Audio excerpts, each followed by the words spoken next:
Bueno, muy buenas tardes a todos.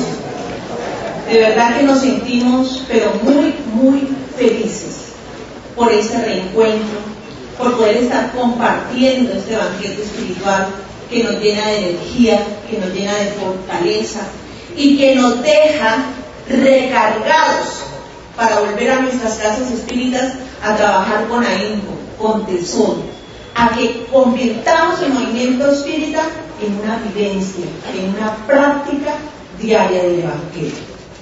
El tema que vamos a desarrollar hoy es el tema de la educación espírita en la infancia y la juventud.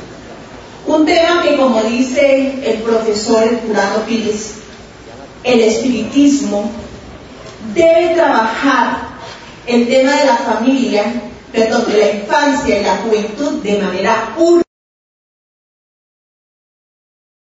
Estamos viviendo un proceso de transición donde necesitamos preparar a nuestras nuevas generaciones. Algunos de nosotros ya empezamos esa curva de decadencia y quienes van a continuar con el trabajo. El espiritismo cada vez crece más. Miremos la cantidad de asistentes que tenemos el día de hoy y cada año se debe multiplicar en estos eventos. Entonces tenemos que preparar a esas nuevas generaciones. Desafortunadamente, todavía vivimos en nuestra sociedad situaciones de violencia fuerte, violencia intrafamiliar que afecta terriblemente a nuestros jóvenes y a nuestros niños. Vemos las cifras alarmantes de cómo el suicidio en la juventud se ha disparado de una manera terrible, ¿sí? Como la depresión infantil. ¿Hace cuántos años atrás se hablaba de depresión infantil? Y ahorita es un tema en boga. El bullying, la violencia escolar. Son temas que aparentemente uno dice, pero si estamos en un proceso de cambio, ¿por qué se está presentando de una manera tan fuerte? Precisamente porque estamos cambiando y necesitamos reformar, necesitamos cambiar.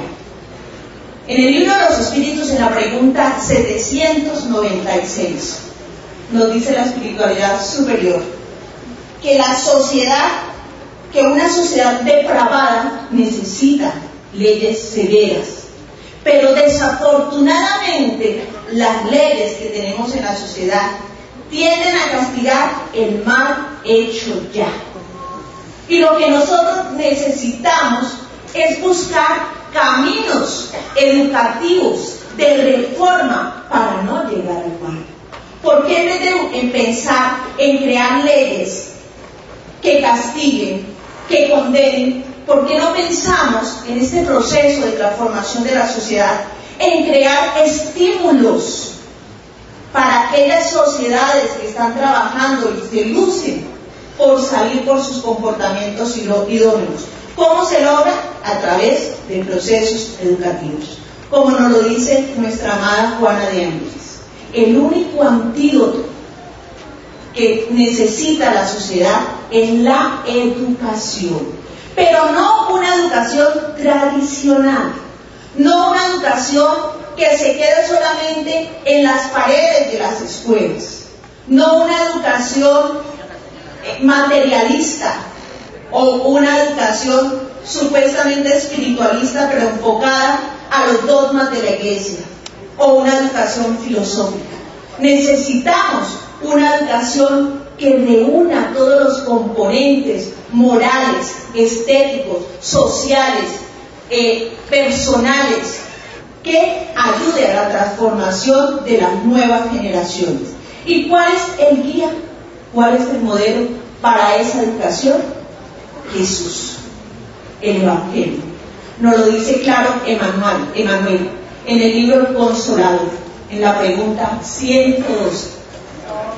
Dicen en esa pregunta que se hace, que qué método se necesita o qué estrategia se necesita para renovar la educación. Y hablamos de los diferentes métodos, enfoques pedagógicos que se han gestado en la humanidad, en las diferentes etapas de la humanidad. Pero nos dice Manuel, la única renovación de la educación que se necesita, y sobre todo en el ambiente doméstico, es la renovación evangélica, el estudio y práctica del Evangelio enseñado por Jesús. Pero desafortunadamente, nosotros vamos a mirar las diferentes problemáticas que hay de familia y vemos que las familias que se encuentran en crisis, que están atravesando procesos de violencia intrafamiliar, de maltrato al género, ¿sí? Ya sea femenino o masculino, porque se da en toda dimensión, abuso sexual a menores, todo lo que se está presentando. Se están presentando todas estas circunstancias porque desafortunadamente la familia no ha encontrado el desarrollo espiritual. Y no podemos perder de vista que la familia es el principal centro educativo del mundo. Todos los que estamos aquí formamos parte de una familia, ya sea como esposos, como hijos, como padres, como hermanos, pero tenemos acceso a los niños, tenemos acceso a los jóvenes. Entonces, nuestra responsabilidad al estar ahí en cada una de estas sillas sentados en un evento de esta magnitud es que salgamos con la camiseta de espíritas a transformar el mundo. Que no nos quedemos solamente como espíritas militantes, como espíritas de silla, sino que seamos espíritas militantes. Que miremos que nuestros centros espíritas se tienen que inyectar de motivación, se tienen que inyectar de deseos de trabajar. En la mayoría de los centros espíritas, desafortunadamente, el tema de la educación infantil y juvenil no es urgente como lo plantea el profesor Herculano Pires. Simplemente, si hay tiempo, lo hacemos. Y lo vemos como una actividad de relleno. Desafortunadamente los niños son muy cansones, molestan, son insoportables. Entonces, ¿qué persona se puede hacer cargo de los niños y los tiene en aquel lugarcito donde los callen para que no perturben la actividad de los adultos?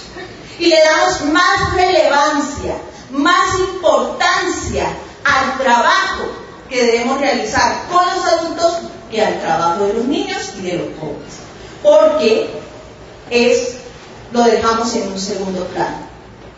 Pero si recordamos a Kardec en la pregunta 796, como la mencioné ahorita, en vez de crear leyes que vayan a castigar el hecho, ¿por qué no trabajamos por la reforma? Entonces, los centros espíritas debemos cambiar esa concepción de que los grupos infanto-juveniles son rellenos y debemos darle el valor que se tiene. Es cierto que tenemos problemas de espacio, es cierto que hay locales muy pequeños, pero podemos establecer horarios diferentes, ¿sí? Podemos hacer actividades diferentes para darle a los niños y a los jóvenes su lugar. Muchos de nosotros decimos, pero es que los niños y los jóvenes, sobre todo los jóvenes, no se sienten a gusto en los centros espíritas, no les gusta ir. Es que nosotros los hemos hecho sentir a gusto, es que nosotros los hemos enamorado de la doctrina, o muchas veces los padres cometemos el error de que los llevamos con la imposición. ¿Quiere ir a una fiesta? Va al centro espírita conmigo, o si no, no va a la fiesta. Entonces, a regañadientes, va al centro espírita, obligado, pero no con el deseo de ir. Y desafortunadamente, ¿qué encuentra en el centro espírita? Si no hay grupos infanto-juveniles, una charla de adultos que a veces es monótona, que a veces lo duermen, y que por las características del joven y del niño que es activo, pues no se va a sentir a gusto, entonces no vuelve. Entonces miremos cómo nosotros como padres y cómo nosotros como dirigentes de las casas espíritas estamos indirectamente creando una apatía en nuestros jóvenes y en nuestros niños por el movimiento espiritual. Lo estamos haciendo, porque es que los niños nos cansan, porque es que los niños molestan, ¿sí? Entonces, el proceso de la educación espírita para los niños y los jóvenes debe ser un proceso organizado. La educación como tal, la educación formal, a través de la historia ha ido evolucionando cada vez más, dando pasos para mejorar. Empezamos con una educación materialista, ¿sí? Que todo era la ciencia, pero no se hablaba nada del espíritu. Pasamos por una educación espiritualista, dirigida por la iglesia, por el dogma, por el miedo, ¿sí? Por la creencia de un Dios vengador, por la creencia de un infierno y por la creencia de un cielo, de un Satanás, ¿sí? Pasamos por una educación filosófica que nos lleva al raciocinio, al cuestionamiento, al entender por qué estamos aquí, para qué, pero pasamos luego a una educación psicológica que nos habla de que el ser humano tiene unas emociones, tiene unos sentimientos, que eso genera un comportamiento X. Entonces ya en los colegios de educación formal es un requerimiento que esté la psicóloga para la orientación a los niños y a los jóvenes, porque ya nos damos cuenta en la educación normal que solamente con la pedagogía como tal y con el conocimiento no podíamos sacar adelante a estos jóvenes, porque los conflictos crecían cada vez más. Entonces está el requerimiento del apoyo psicológico en la educación. Pero el apoyo psicológico en la educación, que ha dado una gran contribución, se ha quedado en una etapa, ¿sí? De ver al ser en su aspecto material, en su aspecto comportamental, pero no en la trascendencia espiritual. Entonces viene la educación espírita a renovar, a reformar la humanidad, porque nos viene a hablar de una inmortalidad, nos viene a hablar de una ley de causa y efecto, nos viene a hablar de una justicia divina, nos viene a hablar de una pluralidad de mundos, de una ley de la evolución. ¿Con qué argumentos nosotros como padres vamos a privar a nuestros hijos de estos conceptos que nos trae el Consolador? ¿Con qué argumentos? ¿Por qué los católicos tienen derecho de enseñar a sus hijos que existe un diablo, que existe un demonio? ¿Eso no es traumatizante? Pero algunos espíritas dicen: yo no le hablo a mis hijos de los espíritus porque les va a dar miedo, porque se los planteamos como fantasmas, ¿sí? Entonces, si no te portas bien, los espíritus nos influyen. Siempre la ley del castigo. Eso es lo que nosotros debemos cambiar en nuestra concepción. Y los centros espíritas deben fortalecerse a trabajar en ese proceso de transformación de educación espiritual. Nos dice Kardec en la pregunta 383: ¿cuál es la utilidad de la infancia? ¿Sí? Encarnándose el espíritu con miras de la evolución, del perfeccionamiento, es más asequible en esta etapa, y los que están al cuidado de ellos, llámense padres, llámense docentes, llámense familia, tienen la responsabilidad grande de contribuir en este niño en este proceso de perfeccionamiento. Por eso en nuestro mundo existe la etapa infantil y en mundos parecidos a los nuestros, porque en los mundos superiores esta etapa se extingue. Porque nosotros necesitamos reformarnos, necesitamos cambiarnos.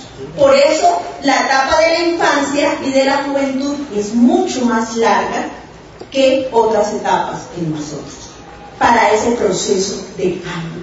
Pero, como Kardec también nos dice en los libros de los espíritus, que ciertamente nosotros progresamos, pero que muchas veces necesitamos de los más desarrollados para para que nos den el impulso, para que nos ayuden, para que nos motiven. Entonces ponemos a los padres, a los familiares y a nosotros como centros espíritas.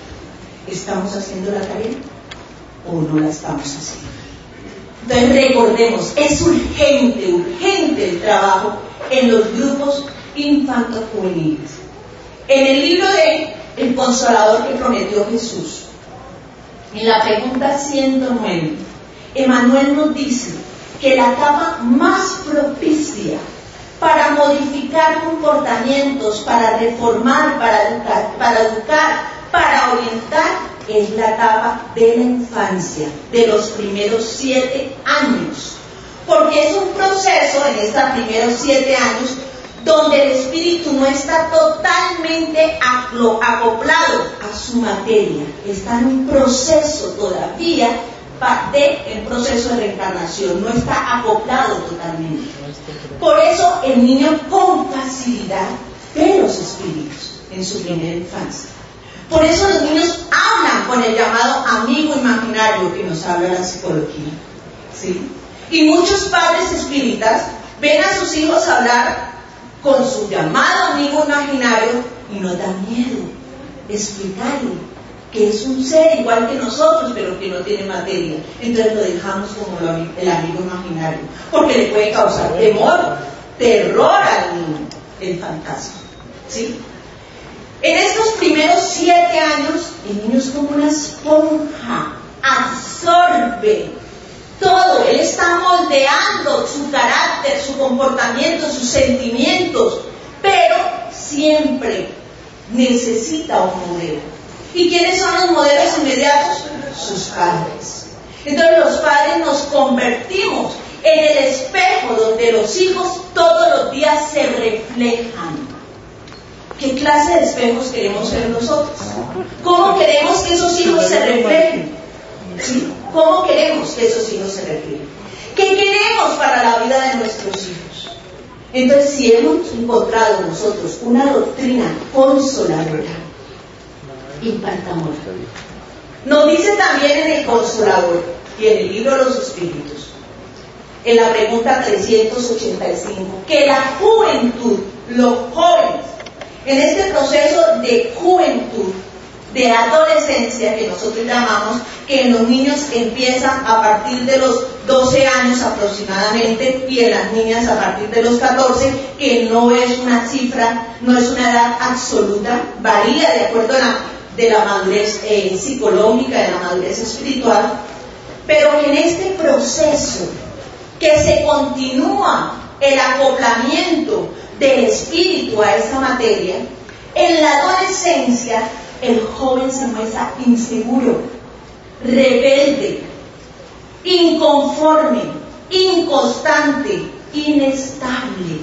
Y fuera de eso, surgen en él los recuerdos, las reminiscencias del ayer a nivel inconsciente. Entonces a veces los jóvenes sienten una rabia inexplicable por sus padres. No quiero saber nada de mis padres, no quiero entenderme con ellos, por un hermano o por un familiar. Situaciones de la vida que a nivel inconsciente están aflorando en él. Pero si nosotros desde la infancia empezamos ese proceso educativo con ellos, vamos a lograr que cuando lleguen a la adolescencia esos resentimientos se hayan acabado.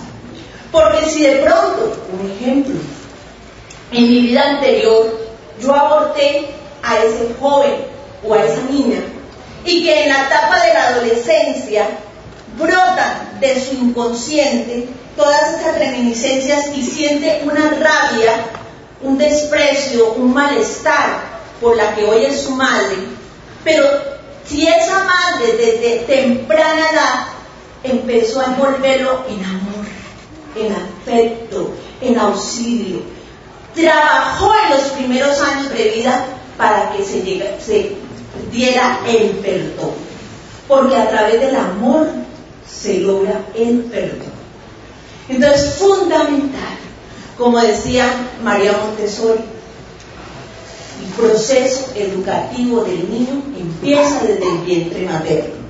Muchos padres de familia decimos, no, pero es que yo no lo llevo al centro espírita porque tiene 2 años y él no va a entender nada, no va a asimilar nada, no hay procesos para trabajar con él, los hay los métodos para trabajar con esos niños. Entonces ese proceso de educación empieza, nosotros hablando de esta encarnación desde el vientre materno, pero sabemos que, como nos hablaba ahorita Andrés, de la educación del espíritu, desde antes.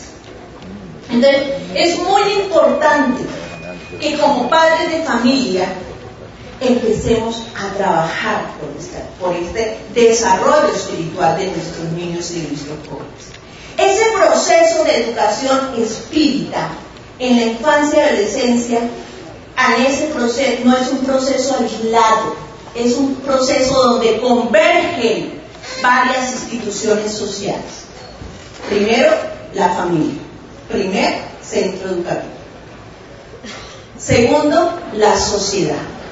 Y en esa influencia de la sociedad tenemos la influencia escolar, tenemos la influencia de los vecinos, tenemos la influencia de los grupos en los cuales ellos se encuentran, de sus pares. Tenemos la influencia del centro espírita.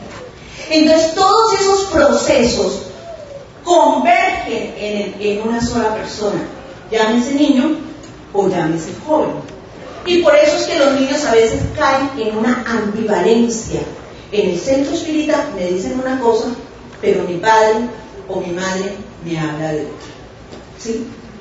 Entonces tenemos que trabajar inicialmente por crear un proceso unificado de trabajo en familia y centro espírita.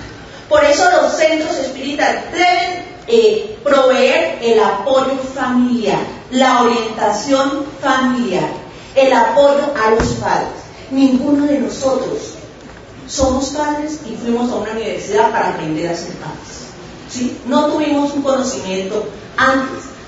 Algunos por amor, por intuición, por X situaciones, se ha dado una educación de cierta manera. Otros simplemente repiten los esquemas de la manera como los educaron a ellos, que a veces son erradas y de acuerdo al momento cultural en que se encontraban.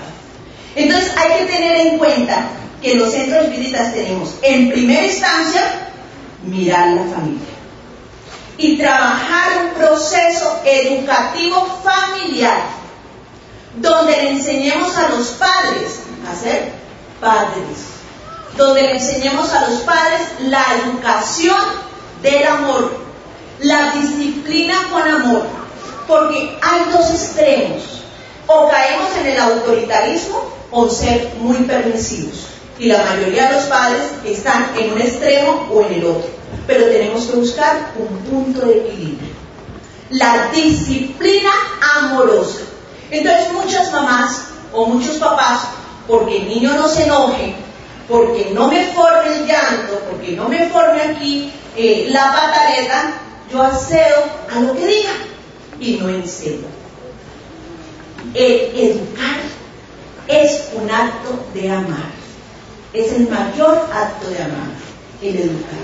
Nos lo decía René Hall. El educar es el acto de amar, ¿sí? Entonces nosotros como padres de familia debemos dar una educación que oriente, que enseñe, que no sea connivente, que por no causar un desequilibrio permitimos que el chico o la chica haga lo que quiera, o simplemente negociamos y ponemos como en la mesa de ese negocio el centro espírita. Si usted va al centro espírita puede ir a todas las fiestas que quiera. ¿Estamos formando? ¿Sí? Por favor. ¿Sí? La doctrina espírita nos despierta conciencia, no nos impone. Cuando nosotros a un niño empezamos a enseñarle y a educarle siempre con la ley del no, no toque esto, no se suba aquí, no coja esto, pero no le decimos el porqué de las cosas. Cuando nosotros volteamos la espalda, el niño lo coge, se sube, lo monta, porque la curiosidad para él es más grande que lo que nosotros le estamos enseñando. Si nosotros al joven le decimos, no tome, porque es dañoso, aquellos primos, familiares, amigos que lo invitan a usted a tomar, usted no debe tomar porque le afecta, le hace daño, de ahí no más. Pero si el joven entiende que él es la evolución de milenios y que está viviendo una vida actual donde necesita trabajar la reforma íntima y que ese licor o cigarrillo que está ingiriendo en este momento me va a afectar mi organismo material y también mi perispíritu y va a generar situaciones que van a determinar en situaciones nefastas, dolorosas para mí en esta existencia o en otra. Si el joven entiende eso, no lo hace.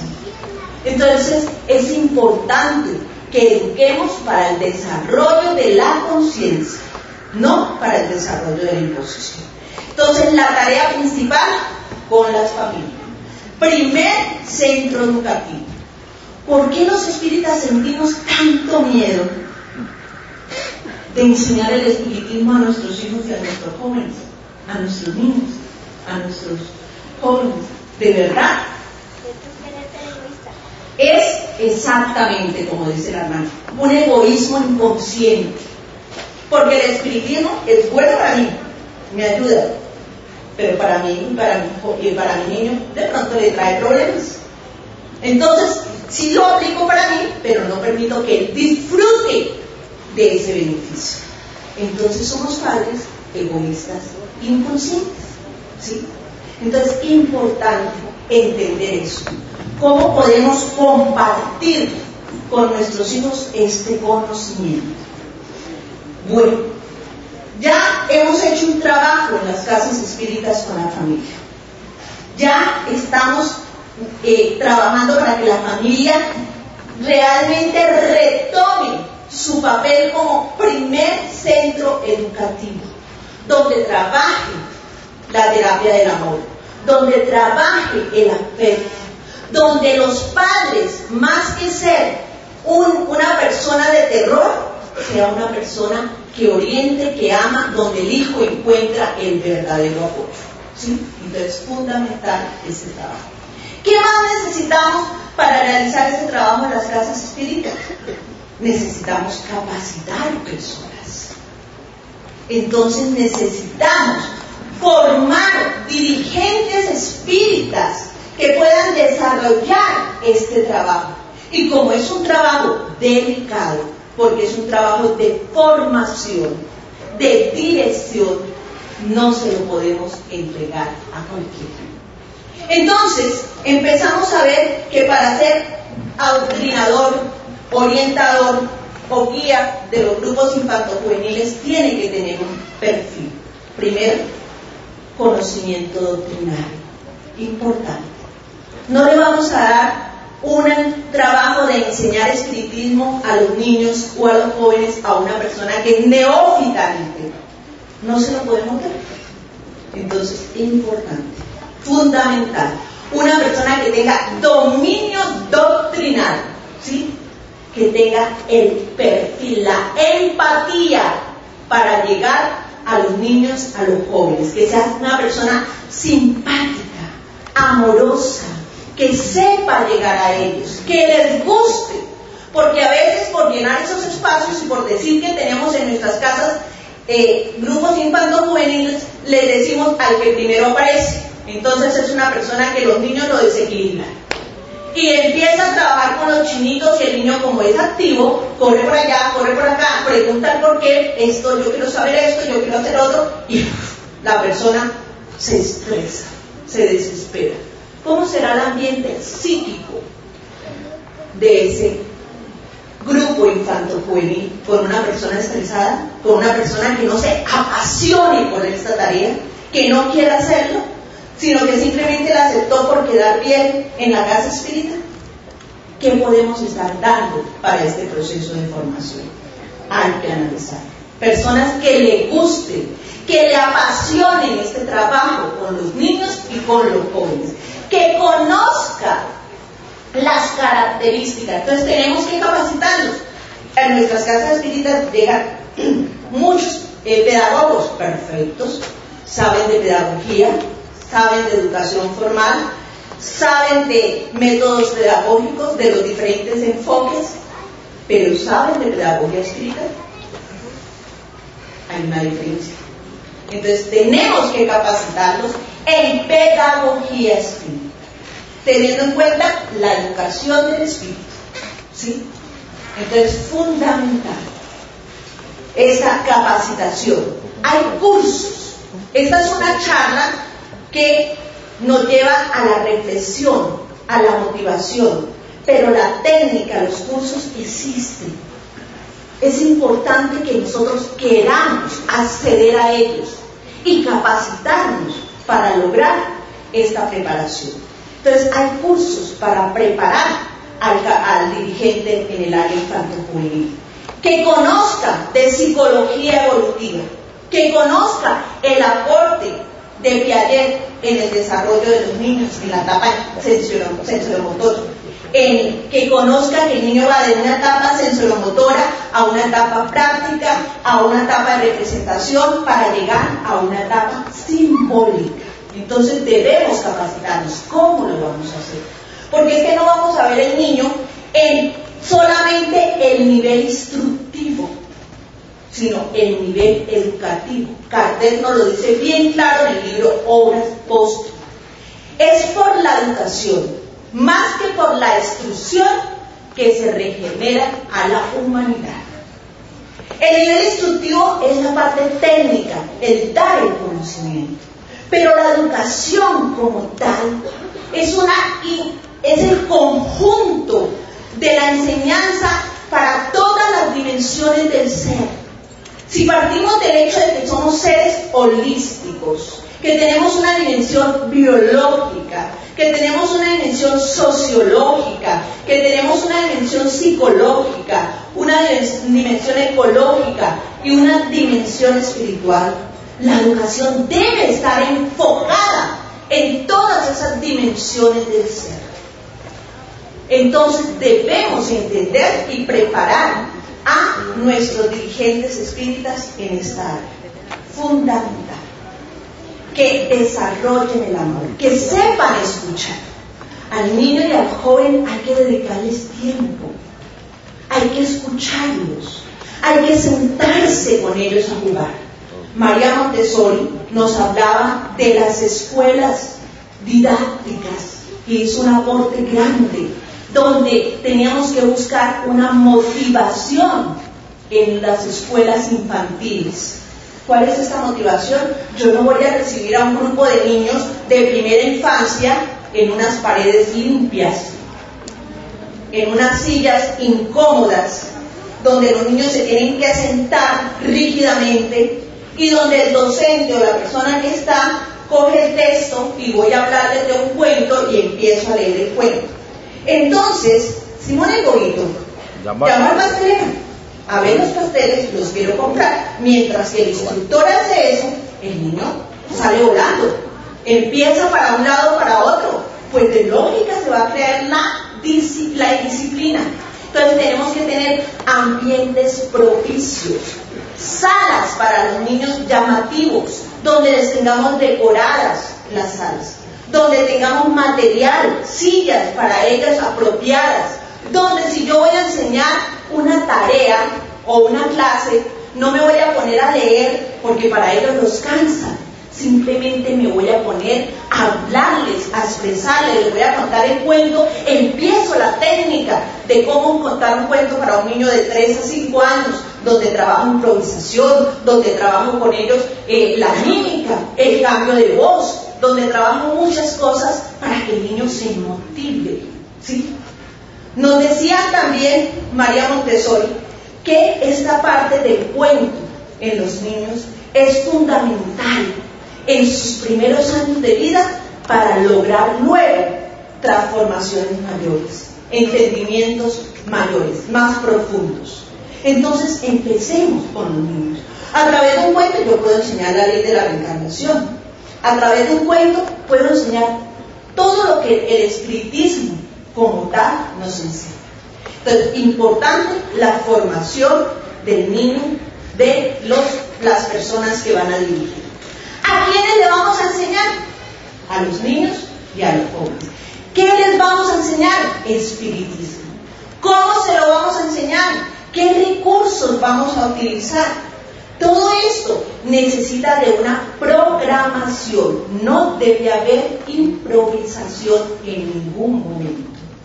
Importante tener como base y conocer los aspectos fundamentales de la pedagogía del amor de Pestalozzi, el padre de la pedagogía, donde él nos hablaba de una educación natural, donde los niños no nos llegaban como tablas rasas, sino que tenían un conocimiento ya, un conocimiento que nosotros como docentes debíamos ubicar, extraer, mirar. Por eso es importante hacer un diagnóstico para saber cómo nos llegan los niños a nosotros. Pero nosotros empezamos a dictar una clase y resulta que los niños ya manejan esos términos. Entonces por eso se aburren.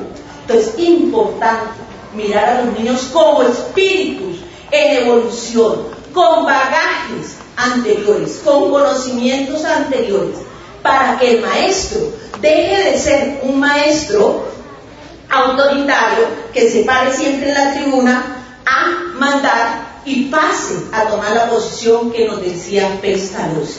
El maestro debe ser un amigo, un padre, un guía, que se baje, que se mezcle con los niños, que los oriente, que los escuche, que les enseñe, no solamente en las paredes del salón, sino que los saque del encierro y los lleve al campo natural, a las experiencias. Las experiencias enseñan, son muy enriquecedoras. Entonces es fundamental este trabajo en la parte infanto-juvenil con niños. ¿Qué más necesitamos? Programas. Entonces necesitamos el trabajo con la familia, el trabajo con los capacitadores, conocer las características de la edad, de la evolución psicológica, física de los niños, de los jóvenes, y necesitamos programas. ¿Qué clase de programas vamos a realizar? Existen ya programas para trabajar de acuerdo a los niños. Es importante que en las casas espíritas nos reunamos y miremos cómo vamos a empezar este trabajo que es urgente. Necesitamos multiplicar este conocimiento para que el espiritismo tenga continuidad. Es urgente. Ya no nos quedemos enfocados en el problema. No tengo espacio, no hay personas, no hay esto, no tengo dinero. No nos quedamos enfocados en el problema. Trascendamos. Busquemos soluciones, que las hay. Yo les aseguro de que si nos ponemos con ahínco a mirar cómo lo organizamos, la espiritualidad nos está ayudando y vamos a salir adelante. Y nosotros como espíritas militantes debemos ser los primeros en defender el trabajo con los niños. Si encontramos compañeros espíritas que no les gusta este trabajo, dejémoslos solitos, que hagan lo que quieran, pero no nos dejemos contagiar de eso. Dejemos contagiar de lo bueno, de lo que nos ayuda de verdad a la transformación. Entendamos que Dios a cada uno de nosotros nos está dando un encargo y nosotros estamos asumiendo esta tarea voluntariamente. A ninguno de los que estamos en la doctrina espírita tenemos un salario material. Lo escogimos por voluntad. Y yo pienso sinceramente que cuando nosotros escogemos algo por voluntad, es cuando más fuerza le debemos poner. Es cuando nos debe apasionar más, es cuando más le debemos entregar. Entonces hagámoslo, sin esperar que nos reconozcan, sin esperar que ganemos de pronto reconocimientos por los demás. Hagámoslo silenciosamente, porque nuestra mayor ganancia está en el cumplimiento de esa tarea que Dios nos dio. Dios está poniendo en nuestras manos sus mayores tesoros. Sus mayores tesoros. Esos seres que inician su proceso reencarnatorio y que salen a la luz de la nueva vida a buscar apoyo, a buscar un guía, a buscar un camino para no caer más, porque están cansados de caer en existencias y asistencias y cometer errores y ya quieren ese cambio, y Dios nos los está poniendo en nuestras manos. Por favor, ayudémonos a levantarnos, ayudémonos a sacarlos adelante, no los hundamos. Que el espiritismo crezca por el trabajo que todos unidos estamos haciendo por nuestros niños y por nuestros jóvenes. Muchas gracias.